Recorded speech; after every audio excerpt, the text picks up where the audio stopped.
이렇게 지자체장의 권한이 또 이렇게 지역 내에서 좀 막강하게 이루어지다 보니까 뭐 특혜 의혹이나 뇌물수수, 비리 혐의 등 불미스러운 사건에 연루되는 경우가 많습니다. 그래서 전행을 좀 견제할 수 있는 제도 좀 어떻게 마련이 되어 있을까요?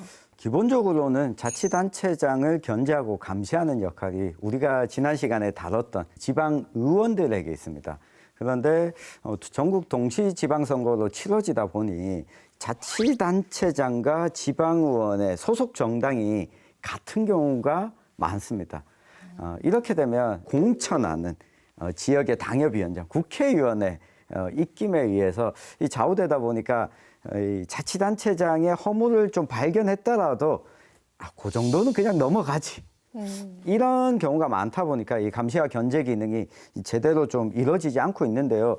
사생결단 이전편을 좀 돌려보시면 이 부분을 개선하기 위한 제도적 방편들이 좀 이야기되고 있는데, 덧붙여서 지방선거를 앞두고 있으니까 유권자들 입장에서 지금 나온 자치단체장 후보들을 잘 견제하고 감시하려면 무엇보다 지방의원을 뽑을 때 이 단체장을 좀 비판할 수 있을 만한 김성진 의원님 같은 분, 이런 분을 보고 뽑는 게 저는 가장 현실적인 견제 방안이라고 봅니다.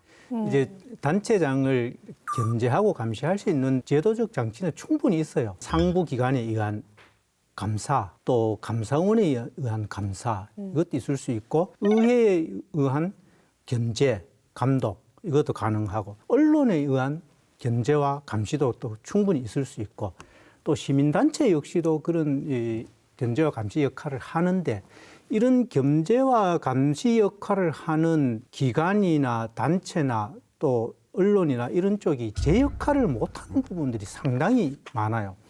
예를 들자면 감사원에서 감사를 했는데 개별적으로 잘못이 있는 공무원을 징계하는 처벌도 하지만 기관 경고라는 것을 하게 됩니다. 그 기관 경고의 내용을 실제로 보면은 단체장에 대한 경고라고 할 수 있어요. 그럼 이런 경고성 정도가 되면은 이 단체장에 대해서도 적극적으로 고발 조치하거나 충분히 처벌을 받을 수 있는 조치를 취해주면 되는데, 기관 경고라는 이름으로 단체장에게 자꾸 면죄부를 주는 거죠.